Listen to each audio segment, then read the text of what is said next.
All right, so let's talk now about entertainment and a venue that I hit up several times last fall and just had a great time. Looking forward to more of it. It's up in Sherman and a little unknown gem for some of you. And hopefully this will get you out there because it's just a great time. And it's awesome music, delicious drinks, good company, good food. And somebody who's helping put all that together in Sherman is the village mayor, Trevor Clatfelter, and he joins us here on Springfield's Morning News. I'm Greg Bishop. Trevor, thanks for taking time with us. How you doing out there? Absolutely. Good morning. I'm doing great. Good to hear. So, this amphitheater it came together, and when I heard about it, I was like, okay, it's just gonna be like some, something on a hill somewhere. No, this is a world-class amphitheater. I mean, it really is. It's got, the stadium seating kind of, the risers. It's got a nice lawn area. The sound and the lighting is just off the hook, let alone the stage. Tell us about it and what you got coming up here soon. Yeah, so it is like you said, world-class amphitheater, we believe. I think everybody that's been to it believes that as well. And the word is spreading. The crowds are spreading. The reach that we're getting people from other counties, from as far away as Chicago. We're bringing acts in as far away as Canada. The Queen was, last year was from Canada. So we bring in the Def Leppard and Excitable crew. We bring in the Van Halen guys from Atlanta, Georgia. So our reach is far and wide, and then the crowds are, becoming far and wide as well.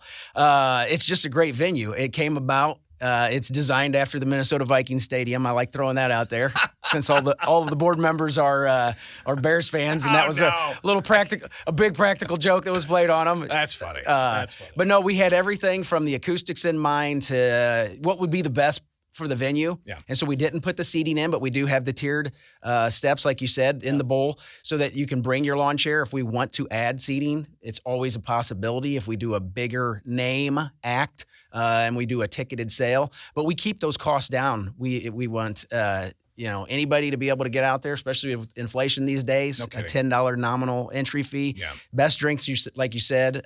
Chick Fritz caters it, right, or does the beer. So we have that Miller Coors product out there. We have Hickory River, local resident who owns Hickory River, Ryan Lewis. We try to do everything local and get local crowds. But the venue has just taken off. And these days with COVID, we had to shut down for 1 year. And then when we came back, everybody, it was a roaring return. Everybody was looking for something to do. Yeah, the first show I walked up to, I heard the music, and I think it was like Unchained playing. And they were rocking out to a Rage song, Rage Against the Machine. I'm like, I'm gonna like this, yeah, absolutely. It's I'm looking forward to when it kicks off. When are we gonna see the first show? So the lineup was posted about 2 weeks ago on Saturday, I believe. Had nothing but rave reviews. People are very excited. We have a very aggressive lineup. We've heard what people want. They want to be at an outdoor venue. Yep. They want to stay local if they can. So we got aggressive this year. We added some more Thursdays. Oh, wow. Free concerts on Thursdays. But the first show, there could be one that pops up that we announce in the near future. Okay. That isn't on the lineup, but we'll let you know on that one. Okay. But as it's scheduled right now, June 4th is the first concert. Opening act would be Three's Company and then Breakfast Club Band. June 11th is one that I think is going to be packed to the gills, and that's the Journey tribute band, Resurrection. And then that's followed up on June 25th by Def Leppard, Excitable. Those guys come up from Atlanta, Georgia. I got to say really quick, my wife, not a huge Def Leppard fan, but when we saw them last year, you could see she was recognizing all the songs, right? Just because growing up and listening to rock music, it's just part of the ether. So even if people aren't necessarily familiar with these bands from back in the day, these tribute bands, they're gonna remind them of the songs that they didn't realize they knew. Absolutely. So it's funny you say that, because just yesterday I ran into somebody in the Capitol, and total accolades. Love what you guys are doing with the town. It's unbelievable, because he's been in this area forever. He grew up in Springfield, went to SHG.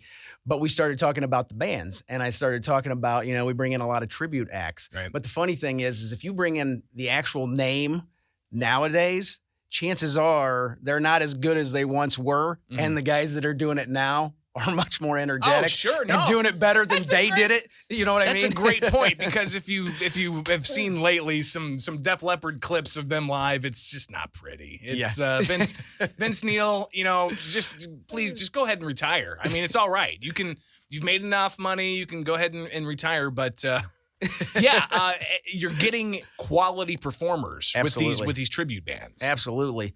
And we bring in nothing but the best sound, Brent Theatrical and Mason Sound, local sound guys, theatrical guys. So our lighting, our sound is top notch, second to none. They based out of, Jacksonville. They do all the big shows that go around the country, but they also do our venue.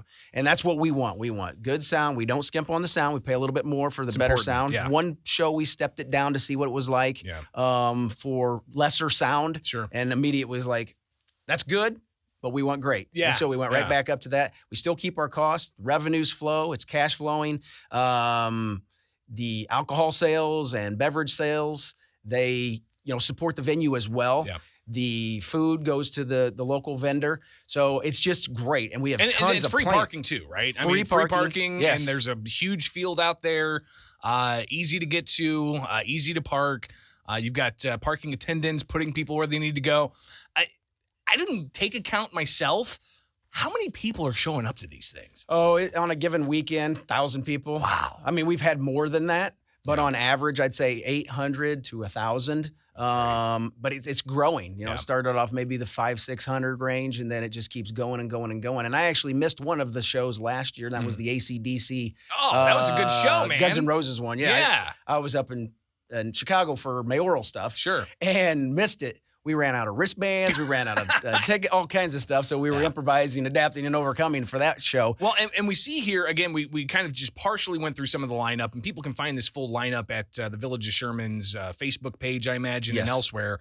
But the Breakfast Club, the Journey Tribute Band, Def Leppard, Kid Rock Tribute Band is going to be here June 30th. You've got 84 Van Halen Tribute coming back, AC/DC Tribute Band coming back, a Led Zeppelin Tribute Band, with a Pink Floyd tribute band on the same night.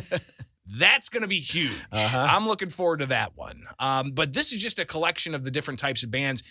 Trevor Clatfelter, mayor of Sherman, joining us here on Springfield's Morning News. This is just some of what's going on out there at the park that you guys have. Right. You've also got the splash pad, and I've got some graphics pulled up here for people who are going to be watching this video. Tell us what you got planned here. Right. And so going to that lineup real fast. Sure. We try to hit different genres so that there's something for everybody. But what I'm finding out is that people want to be out there so much that they just want the live music. So that's another, great attribute to it, is just the fun camaraderie. You can have a conversation. It's not too loud. Yeah. We're depending on where you stand. But the park, we definitely have a lot more things planned for the park. The village just acquired almost all of the remaining ground that sits in front of the rail golf course. So all but 4.88 acres on the south end of that property is now owned by the village. The 10 acres that we started this park at, where the amphitheater sits, is now in the bidding process. Literally, the bid was just released about a week or so ago to move forward on the splash pad. And that splash pad is going to be one heck of a attraction for families all over. We're going to have 6-foot wrought iron fence going around the entire amphitheater, playground, splash pad project, and the pavilion. Our plan is, this is pretty cool. We want to do, since we're fencing it all in, we want to have the playground, the splash pad, and the big pavilion fenced in and with controlled access points, which it will have, and then chaperones essentially in there, so that if Greg comes out or I go there. Babysitters are getting expensive these days for parents, right? Yes, they are. We're going to take your kid, stick them in the playground, stick them in there, watch a movie, feed them, maybe for $20, $25. Sure. And your kid will get to play with their friends and a ton of different day of fun. And then you as an adult can be over in the amphitheater venue. Nice. Take in live music. Maybe have a drink or two, but not too many because you have kids in the car. Right. But just be able to, the whole family can get out. You can shift the kids over there, and you can put, your own self right there in the live music venue. But the splash pad is going to be again, and second tell to us about none. it, because we're going to be flashing some images here of the Absolutely. concepts that you have for the splash pad. So what are we looking at here? Yeah, so when we were thinking about this, it was like, okay, a lot of people have, just things that spray water. They have things that, trains and various different things. But what's our niche? Our niche is a music venue right there. So what I originally wanted to do was have that guitar stained and stamped like Eddie Van Halen's Frankenstein guitar. Yeah. But we found out that would be pretty labor intensive to make Frankenstein. And for anybody that doesn't know what that guitar is, I don't know if you know rock music, but but anyway, that's that red, white, and black guitar that Eddie Van Halen used to play. Well, again, it was too costly, so we kind of scaled it back. But total music theme. I love it how you're like, we scaled it back. You scaled this back. Right. When I'm seeing these concepts, you scaled that back. Wow. So it's going to be shaped like a guitar. It's the features that are in there are going to be musical instruments. We are working on getting the guitar that is a musical instrument that sprays water to look like Frankenstein. What we originally started doing, I wanted Eddie Van Halen to actually come out and do the dedication. Now, wow. It's sad that he's gone and not with us anymore. Yeah. But that would have been like, the pinnacle of Pretty awesomeness. Epic, yeah. So we've got that planned. That's out for bid right now. Any interested bidders that can do that project needs to get with our architects and engineers and our village administrator to see about bidding on that. Again, putting a 6-foot wrought iron fence up around the entire project area. We've got, I don't know how far you want me to keep going, but there's a ton of other things going on in the village of Sherman. Well, and we'll talk a little bit more about after the break here about how the state budget's going to impact Sherman. So that's a different issue altogether. But obviously, you guys are doing well. You've got a whole bunch of different projects going on. You've got the live music, and even looks like you're going to have some movies playing in the park as well. So you can get all the information with the village of Sherman and the entertainment they've got lined up. Family fun. And also some fun for the adults as well when it comes to some of these tribute bands that are going to be out there all summer long. We'll definitely be talking more with Mayor Trevor Clatfelter here with Springfield's Morning News. I'm Greg Bishop. And take a quick break and then come back with Sherman Mayor Trevor Clatfelter on Springfield's Morning News. I'm Greg Bishop. And, of course, a huge lineup of entertainers that are going to be out at the Sherman Amphitheater. And also big things happening with their splash pad. We talked about that last segment. But let's talk about state and city business, Mayor Clatfelter. And in particular, the state budget's coming together. One thing that's going to impact local communities is the local government distributive fund. Various sources I've talked to have said that, it's used to be at 10% of what the state's income tax. Correct. And now it's down to 6%. They're looking to get that back up to 8%. But how does this impact you and your taxpayers in your community? So, that's correct. It used to be 10%. Then in, I believe, 2011, it was dropped down to 6% through the state's budget woes. And now the Illinois Municipal League and all the municipalities throughout the state of Illinois we would love to see it go back to 10%, right? Because that's what we used to operate off of. But splitting the difference, kind of being in the middle, and the state, and the governor and everything that's going on with the state being able to turn the ship and produce the revenues and get us on good, sound financial footing, or, even better these days. The Illinois Municipal League, we believe that, now it's time to try and start funding governments better again so that they can, offset their increased costs as well. So since things are going well, the governor's doing a great job in terms of revenues, finances, all that stuff, and the plans and things that they've put in place. Our position would be that we would like to see, a greater share put back in for municipalities, local governments to be able to complete their core mission, public safety, Well, I was going to ask, works, everything that goes along with it. I know all funds are fungible, but what are these funds ultimately used for?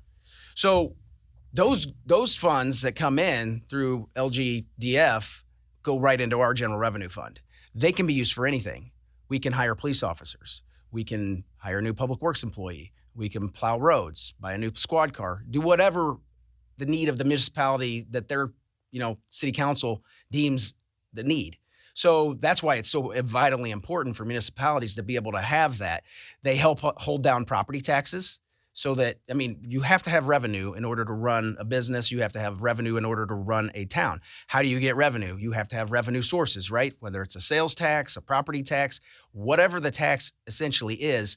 And if you have insufficient revenues, you got to figure out how to get those. Creating new business, that's tough to do. You can do that. But a lot of towns would have to go to an increased property tax because it's a viable, stable funding source. If we have those revenues put back into our budget, then it allows local city councils to not have to increase or hold the line on any kind of property tax and even any other business tax.